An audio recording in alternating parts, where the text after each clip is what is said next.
কুকর্মের অভিযোগ বেরিয়ে আসতে শুরু করেছে তৌহিদ আফ্রিদির বিরুদ্ধে। দিঘির সঙ্গে প্রেম নাকি বন্ধুত্ব? কলকাতার নায়ক দেব তার মামা, ডিবি হারুন তার কলিজার চাচা।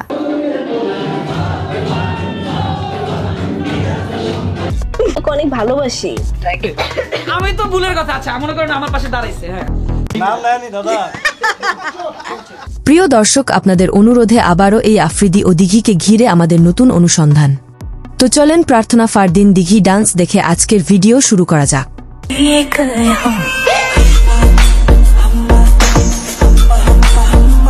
এই দিঘির এমন উঠভোট ডান্সের কারণ বুঝতে গেলে এখানে তৌহিদ উদ্দিন আফ্রিদিকে লাগবে, কেননা এই দিঘির চোখের ভাষা বোঝার মতো ক্ষমতা আমাদের নেই।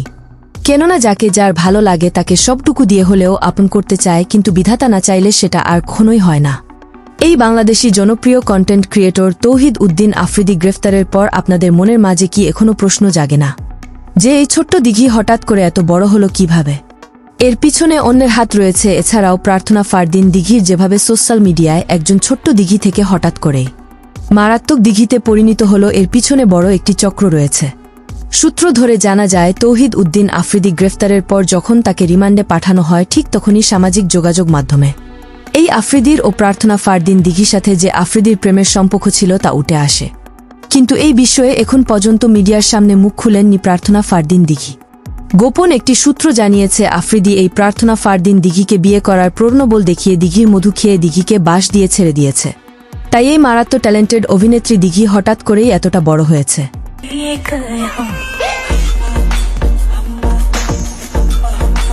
এই বাংলাদেশের মারাত্মক সেলিব্রিটি ছিলেন এই তৌহিদ আফ্রিদি। তিনি এতটাই নিজেকে সেলিব্রিটি ভাবতেন যে সবসময় বাপের টাকায় ছিনিবিনি করে এমন ডায়লগ দিয়ে মেয়েদের মন জয় করে নিয়েছিলেন একটি সময়।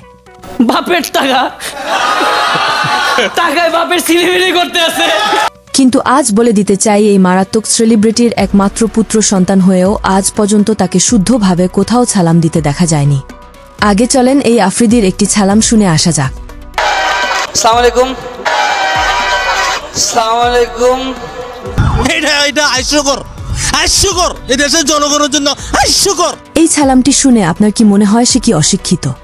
না, সে তো মারাত্মক শিক্ষিত।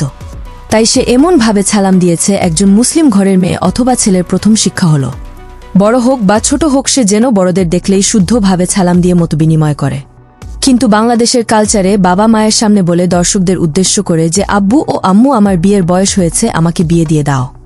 এটি একটি মুসলিম ঘরের আদব কায়দা না। বাবা মা যেহেতু জন্ম দিয়েছে তাকে বিয়ে অবধি বাবা মায়ের অনেক দায়িত্ব রয়েছে, তার মধ্যে অন্যতম হলো এই বিয়ে। সেই বিয়ে বাবার মায়ের সামনে বলতে নেই, কারণ বাবা মায়ের সামনে এই বিয়ের কথা বললে বাবা মা নিজেরাই লজ্জিত হয়। তাহলে বুঝে নেন এই আফ্রিদি কতবার তার বাবা মাকে লজ্জিত করেছে, তারপরেও সে এই দেশের আগামীর ভবিষ্যৎ ছিল কারো কাছে। ওকে সবাই আজকে ধরে ফেলছে এবং পাপাকে যে আমার বিয়ে কবে হবে, ঠিক না? পিছনে আন্টি এবং আঙ্কেলরা আপনাদেরকে অনুরোধ করবো যে আমার বাবা মাকে বলেন আমার বিয়েটা দিয়ে দিতে। অনেক মেয়ের তো রাতের ঘুম কেড়ে নিয়েছিল এই সব মারাত্মক ইউটিউবার তৌহিদ উদ্দিন আফ্রিদি। পরিশেষে বলে যেতে চাই, এই ভিডিওটি শেষ পর্যন্ত দেখার পর অনেকে ভাবতে পারেন যে বিপদে পড়লে বিড়াল ও লাথি মারে। আমরা ওই কথার সাথে একমত প্রকাশ করে আপনাদের জানিয়ে দিতে চাই, তৌহিদ আফ্রিদির যেমন খারাপ দিক রয়েছে ঠিক তেমনি তার ভালো দিক রয়েছে। তার মধ্যে অন্যতম ভালো দিক হল বন্যার সময় গরিব দুঃখী মানুষের পাশে দাঁড়িয়েছিল এই আফ্রিদি। কিন্তু এইখানেই আমাদের বড় প্রশ্নটা, সেটা হলো এই রকম বড় লোকের ছেলে আপনি হলে অথবা আফ্রিদির জায়গায় আপনি থাকলে আপনিও ঠিক আফ্রিদির মতোই অসহায় মানুষের পাশে থাকতেন। এটাই স্বাভাবিক। পাপ নিজের বাপকেও ছাড়ে না, এটা মনে রাখবেন।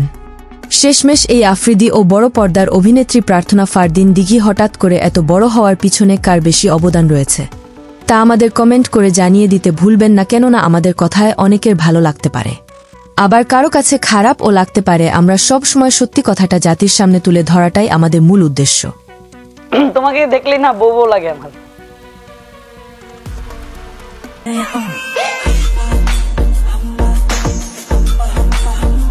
নতুন নতুন আপডেট খবর পেতে চ্যানেলটি সাবস্ক্রাইব করে পাশেই থাকবেন।